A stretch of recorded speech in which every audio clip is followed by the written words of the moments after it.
ቻናላችንን ላይክ፣ ሼር፣ ኮሜንት ያርጋችሁ ከሐሙድ ቲቪ ጋር ቤተሰብ ይሁኑ።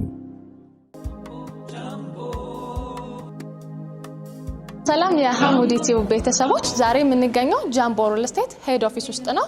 አዳዲስ ለሽያጭ ያወጣቸው ሳይቶች እንዳሏቸው እንዲሁም ደግሞ ሁሉም ሳይቶቻቸው ላይ ከ5% እስከ 25% የሚደርስ ቅናሽ እንዳዘጋጁ ሰምተን የመጣ ነው። እላይ እንውጣና ደግሞ ያሏቸውን አዳዲስ ኢንፎርሜሽኖች እንስማ። ተከተሉ።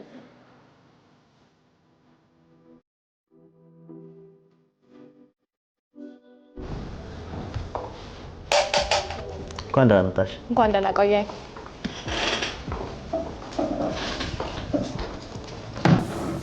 ሰላም ሰላም፣ እንዴት ነሽ?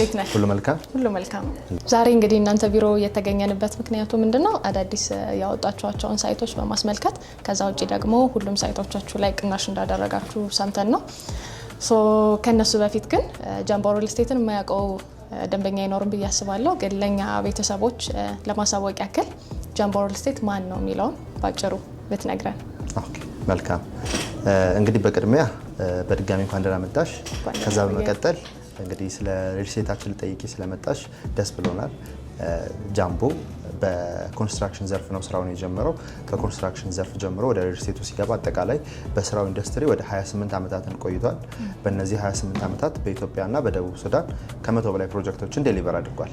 ይሄ በኮንስትራክሽን ስራው ማለት ነው። እነዚህ ፕሮጀክቶቻችን በጎተራ የተለያዩ ወደ 6 የሚደርሱ ፕሮጀክቶችን ወይ መስቀል ፍሎር አካባቢ፣ ወደ ፍላሚንጎ፣ ወደ ቅራኒዮ ፍርድ ቤት አካባቢ፣ ወደ አቧሬ፣ አፍሪካ ህብረት ከብዙዎቹ የሚጠቀሱ ቦታዎች ናቸው። በጣም ጥሩ ነገር ነው የነገርከኝ። ምክንያቱም ደንበኞች ከረንትሊ ሴክተሩ ላይ በጣም የሚያሳስባቸው ነገር ዴሊቨሪ ታይም ነው። እንደ ነገርከኝ ከሆነ ደግሞ ጃምቦ በ9 ዓመቶች ብቻ 18 ፕሮጀክቶችን ካስረከበ ደንበኞች በደንብ ልባቸው የሚያሳርፍ ነገር ነው የሚሆነው። በትክክል በጣም እንግዲህ እኛም ማርኬቱ ላይ በምንገባ ሰዓት ለማርኬቱ ይዘነው የመጣ ነው አዲስ አሰራር አለ። ከዚህ በፊት ዴሊቨር በሚደረግ ሰዓት ወይም ደግሞ ፕሮጀክቶች በሽያጭ ላይ በሚኖሩ ሰዓት ሪሰርችም ከሰራ ነው አንገል ዴሊቨሪ በ3 ዓመት ወይ በ2 ዓመት ዴሊቨር እናደርጋለን ተብሎ ነው አግሪመንት ላይ የሚቀመጠው። እኛ ግን ያንን ሳይሆን የምናደርገው ዴሊቨር የምናደርግበትን ስፔሲፊክ ዴትም በመጥቀስ ነው። ለምሳሌ ሚያዝያ 20 2018 ዓ.ም ካለን ሚያዝያ 20 2018 እያንዳንዱ አግሪመንታችን ላይ እንደ መሰረታዊ ነገር የማይቀየር እሱ አግሪመንት ውስጥ ይገባል። ኤግዛክትሊ። ስለዚህ ያንን ማድረጋችን ጋራንቲ ለደንበኛው የሚሰጥ ነገር ነው ማለት ነው። ይሄን አቺቭ ለማድረግ ደግሞ በስራው ብቁና ደረጃ እንዲሆነ ረጅም ዓመት ስንሰራበት የቆየንበት በኢትዮጵያም በደቡብ ሱዳንም ልምድ ያለው ኮንስትራክሽን ድርጅት አለን። በራሳቸው የኮንስትራክሽን ካምፓኒ ነው የሚገነቡት ሁሉ። በትክክል። ስለዚህ ይህንን በራሳችን ካምፓኒ የሚገነባ በመሆኑ እያንዳንዱ ፋክተር ለኛ ፌቨር ሰርተን ማሳለፍ እንችላለን ማለት ነው። ከዛ በመቀጠል ደግሞ ጃምቦ እንደ ሪል ስቴት በሚነሳ ሰዓት ቫሉ የሚያደርጋቸው 5 ትልልቅ ነጥቦች አሉ። የመጀመሪያው ኳሊቲ ነው። ሁለተኛው ጉድ ሎኬሽን ነው። ሶስተኛው ሪላያቢሊቲ ነው። አራተኛው ዴሊቨሪ ነው። አምስተኛው ደግሞ አፎርዳቢሊቲ ነው ማለት ነው። እነዚህ ትልቅ 5 ነጥቦቻችን ናቸው። በጣም ጥሩ። እንደ ባክግራውንድ ጃምቦ ሪል ስቴት ላይ ይሄን ያክል ነገር ካልከን የመጣሁበትም ዋናው ምክንያቶቹ እንዳልኩ ዲስካውንቱ ላይ እና ደግሞ አዳዲስ ያወጣችኋቸው ሳይቶች እንዳሉ ሰምቼ ነው። አዳዲስ የወጡ ሳይቶች የት ሎኬሽን ላይ ናቸው ያሉት? መልካም። እንግዲህ አዳዲስ 4 ሎኬሽኖች ላይ ሜጀርሊ ሳይቶችን አውጥተናል። እነዚህ ሎኬሽኖች በቦሌ ሚሊኒየም አዳራሽ ጀርባ እና ስካይላይት ጀርባ እንዲሁም ደግሞ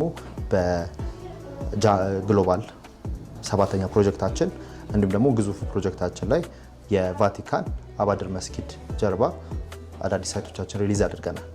እንዳልሹ ደግሞ ዲስካውንቶቻችን አዲስ ዓመትን ምክንያት ነው ማድረግ ከ5% እስከ 25% የሚደርስ ልዩ የአጭር ቀን ዲስካውንት አውጥተናል። በጣም ጥሩ። አሁን የነገርከኝ ሎኬሽኖች ለመኖሪያ እንዲሁም ደግሞ ስፔሻሊ ለኢንቨስትመንት በጣም ተመራጭ ይመስሉኛል። በትክክል። ዋናው እንዳልኩሽ ቅድም ቫሉ ያደረግንበት አንደኛው ትልቁ ነገር አፎርዳቢሊቲ እና ሎኬሽን እዛ ላይ ተጠቃሽ ናቸው። ሎኬሽን ስናነሳ ከሎኬሽን አንጻር ለመኖሪያ የሚሆን ሎኬሽን አለ፣ ለኢንቨስትመንት የሚሆኑ ሎኬሽኖች አሉ። ያንን ሰሌክት አውት በማድረግ ለመኖሪያ የሚሆነው ላይ አሚኒቲዎችን በመጨመር ለኢንቨስትመንት ሲሆን ደግሞ ጥሩ ሎኬሽን ላይ ተደራሽ የሚሆን ፕሮጀክቶችን ነው የምንገነባው። እንግዲህ አንቺም ለመጥቀስ እንደሞከረሽው እነዚህ አዳዲስ ሳይቶቻችንን ላውንች ማድረጋችንን ምክንያት በማድረግ በተመረጡ ሳይቶቻችን ላይ ከ5% እስከ 25% የሚደርስ ልዩ ቅናሽ ለአጭር ጊዜ አጥተናል። ስለዚህ እነዚህ አዲስ የወጡ ሳይቶችም ላይ ቅናሹን ተጠቃሚ መሆን ይችላሉ ማለት ነው። በትክክል በተለይ ደግሞ የቦሌው የዚህ የግሎባሉ እንዲሁም ደግሞ የቫቲካኑ ላይ ከነዚህ ሳይቶች ደግሞ የቫቲካኑ ሳይታችን ላይ ከስቱዲዮ እስከ ባለ 3 መኝታ ያ ማለት ከ41 ካሬ አማራጭ ጀምሮ ልዩ ልዩ የካሬ አማራጮች አሉ። እዛ አካባቢ ለመኖሪያም ለኢንቨስትመንትም ተመራጭ የሚያደርገው ደግሞ አንድ ትልቁ ነገር ከሲልክ ሮድ ሆስፒታል ጀምሮ ጊብሰን ስኩል እንዲሁም ደግሞ ቫቲካን ኤምባሲ ሳር ቤት አካባቢ አፍሪካ ህብረትን በቅርብ ርቀት የሚገኙ በመሆናቸው ለመኖሪያም ለኢንቨስትመንትም ተመራጭ ያደርገዋል። እሱ ሳይት ላይ እስኪ ስለ ሳይቱ አንዳንድ ነገር ብትነግረን።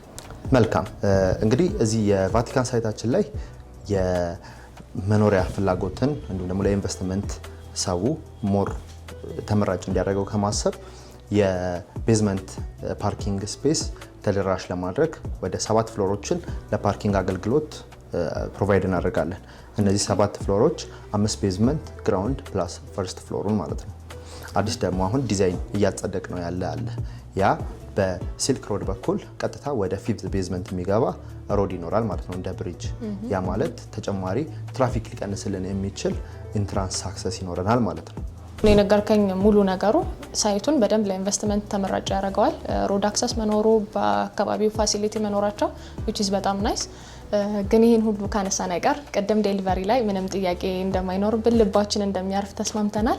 ከአፎርዳቢሊቲ አንጻር እናንተም ቫልዩ የምታደርጉት ነገር ውስጥ አንዱ አፎርዳቢሊቲ ነው። እዚህኛው ሳይት ላይ አፎርዳቢሊቲ ላይ በምን ያክል ፕራይስ ነው እየሸጣችሁ ያለውን የሚለውን ማወቅ እንችላለን? በጣም ይቻላል። በትክክል ጥሩ ጥያቄ ነው ያነሳሽው። ሰው አሜኒቲ ስታበዥለት ዋጋ የምትጨምሪበት የሚመስል አንዳንድ እንትኖች ስላሉ፣ ስለዚህ ይህንን ክሊር አድርጎ ማረፉ ጥሩ ነገር ነው። ስለዚህ እዚህ የቫቲካን ኤምባሲ ሳይታችን ላይ ከ44 ካሬ ጀምሮ ያ ማለት ከ4.1 ሚሊዮን ብር ጠቅላላ ክፍያ ጀምሮ በ10% 410 ሺህ ብር ቅድመ ክፍያ ጀምሮ የቤት ባለቤት መሆን ይችላሉ ማለት ነው። ቀሪውን በኮንስትራክሽን ፕሮግረስ ነው የሚከፍሉት እየሰሩ የሚያገኙት ማለት ነው። 410 ሺህ ብር ቅድመ ክፍያ ከፍለው ማለት ነው። ስለዚህ እዚህኛው ላይ ፕሮግረሳቸውን እያዩ በምን ያክል ጊዜ ውስጥ ነው የሚከፍሉት የሚሆነው? ዴሊቨሪ ታይም ያስቀመጣችሁት ምን ያክል ጊዜ ነው? ማስረከቢያ ጊዜ? በትክክል እንግዲህ የቫቲካን ሳይታችን ላይ ዴሊቨር ለማድረግ ያሰብነው የ2 ዓመት ጊዜ ነው የሚፈጅብን። ይሄ 2 ዓመት ጊዜ አግሪመንቱ ላይ ቀኑ ተጠቅሷል። ስለዚህ በዛ ቀን የምናስረክብ ነው የሚሆነው። የዛ ቀን ላይ ኦልሬዲ ዴሊቨር አድርገን ለደንበኞቻችን ቤቱን የምናስመርቅበት ቀን ነው የሚሆነው ማለት ነው። አዎ ልክ ነው። ምክንያቱም እዛ አካባቢ እያየሁት ነበር የሳይቱን የነበረውን ፕሮግረስ በአጭር ጊዜ ውስጥ አሁን ያለበት ደረጃ አለ። በትክክል እንግዲህ ፕሮጀክቱን ከጀመርን ኮንስትራክሽን ቁፋሮ ከጀመርን ኤክስካቬሽን ከነካ ማለት ነው 1 ዓመት ጊዜ ሆኖታል። በዚህ 1 ዓመት ጊዜ ውስጥ ከባድ ስራ የነበረውን ቦታው ተዳፋትነቱንም በትክክል ቆፍሮ ውሃ እንዳይዝ አድርጎ ፋውንዴሽን ሰርቶ ወደዚህ መውጣቱን ከባድ ስራውን ሰርተናል። እንግዲህ እዚህ ሳይታችን ላይ በደንብ በተደራጀ ወርክማንሺፕ ነው እየሰራን የምንገኘው። በ1 ዓመት ጊዜ ውስጥ ኤክስካቬሽን ከጀመርን አሁን 5ኛ ፎቅ ላይ ደርሰናል። ያ ማለት ቁፋሮ 5 ቤዝመንት ፋውንዴሽን እና ወደ ላይ 5 ስላቦችን ሞልተን ማለት ነው። አጠቃላይ የ10 ስላቦችን ጨርሰናል ማለት ነው። ከባዱ ስራ ደግሞ ከመሬት በታች ያሉ ስራዎች ናቸው ማለት ነው። ከዚህ በኋላ የቀሪውን ስራዎች ያ ማለት 11 ፍሎር ስላብ ሞልተን ወደ ብሎክ ወርክ ፓርቲሽን እንዲሁም ፊኒሽንግ ሰርተን ለማስረከብ የ2 ዓመት ጊዜ ነው የሚፈጅብን። ይሄ 2 ዓመት ጊዜ ኤስቲሜትድ ታይም ሳይሆን አግሪመንት ላይ የሚቀመጥ የራሱ የማስመረቂያ ታይም ፍሬም ይቀመጥለታል ማለት ነው። ስለዚህ አፓርትመንቱ የሚሆነው ሙሉ ለሙሉ የመኖሪያ አገልግሎት የሚውል ብቻ ነው የሚሆነው ማለት ነው። በትክክል እንዳልኩሽ 7 ፍሎር ፓርኪንግ አለ፣ 5 ቤዝመንት ግራውንድ እና ፈርስት ፍሎር። ስለዚህ መኖሪያዎቹ ከ2ኛ ፎቅ ላይ ይጀምራሉ። አጠቃላይ አፓርትመንቱ 1600 ካሬ ላይ የሚያርፍ ሲሆን በውስጡ 7 ኤሌቬተሮች ይኖሩታል፣ 3 ደረጃዎች፣ 3 የአደጋ ጊዜ መውጫ ፋየር ኤግዚቶች እንዲሁም ደግሞ 3 ከሊፍቶቹ እያንዳንዱ ሊፍት ጀርባ 3 የጋርቤጅ ሹተር ይኖራሉ። ከላይ ደግሞ ሩፍቶፕ ቴራስም ይኖረዋል። ስለዚህ እነዚህን ሙሉ አጠናቀን ለማስረከብ የ2 ዓመት ጊዜ ነው የሚፈጅብን። ዋው ይህን ሳይቱን አሁን በደንብ ነው ብሪፍ ያደርግልኝና በአካል ደግሞ ሞር ሄዳን ማየት ብንችል በጣም እንግዲህ ሌላ መጠየቅን ጥያቄዎች ከሌሉ ሳይቱን እያየን ደግሞ አንዳንድ የሚነሱ ጥያቄዎችን ማየት እንችላለን።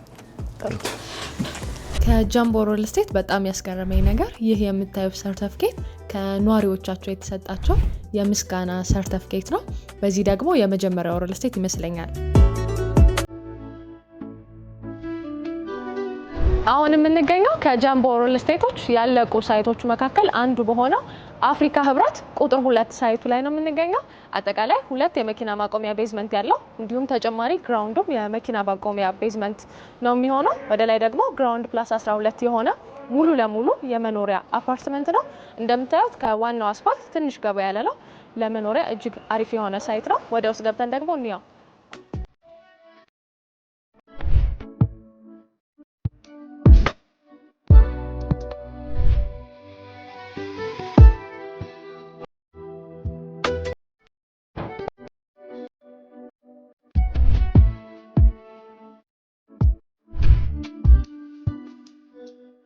ተረክበናል።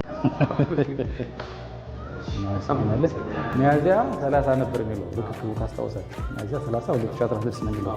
በዚያ መሰረት አስረክባሉ ብዬ ኮንትራቱን ራሱ በአጋጣሚ እንትን ውስጥ ነበረ፣ ሞባይል ውስጥ ነበረ እና ለጓደኞቼ ይኸው በቀኑ አስረክቡን ብዬ አሳይቻቸዋለሁ። ውል ከፈረሙ በኋላ ሁሉም እንዳሰብነው ነው። በጣም በሰዓቱ ነው የተጠናቀቀው። የዚህ ቤት ባለቤት ነኝ። ቤቴ በመረከቤ በጣም ደስ ብሎኛል። ተረክበናል። እኔ በጣም ወድጄዋለሁ። እኔ ብቻ ሳይሆን ብዙ ሆነ እንደገዛ ነው፣ 10 ጓደኞች ሆነ እንደገዛ ነው። ሁሉም ደስተኛ ናቸው። ሁሉም ተረክበዋል። ደስተኛ ነው በጣም። እሺ ያው እኛ የምንታወቅበት እንግዲህ በጊዜ ማስረከብ ላይ ነው እና እሱ ላይ ምን እንትን አለ አስተያየት አለ ማስተካከል ያለብን ነገር አለ ወይ በሱ ዙሪያ? አሁን ባለው ሁኔታ ላይ በጣም ብዙ ከምንሰማው ነገሮች የሪል ስቴት ሁኔታ ትንሽ ደስ የማይልበት ሁኔታ ላይ ጃምቦ ግን በተባለው ጊዜ ተደውሎ ተረከቡታል ብለን ያው ባለው ሁኔታ ላይ ተረከበናል። በጣም ደስተኛ ነው። ኳሊቲያችን ላይ እንዴት ነው? ኳሊቲው በጣም በቂ ነው። በጣም ቆንጆ ነው። ለመኖር ከሚፈልግበት እንትን በላይ ያለ ቆንጆ ነው።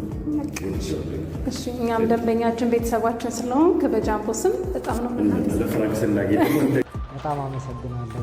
እንግዲህ አንድ ባላችሁበት ታይም በማስረከባችሁ እሺ ኦልሞስት ምንም እኔ ከጠበኩት በላይ ነው። ለእውነት ነው የምናገረው፣ ከጠበኩት በላይ ነው።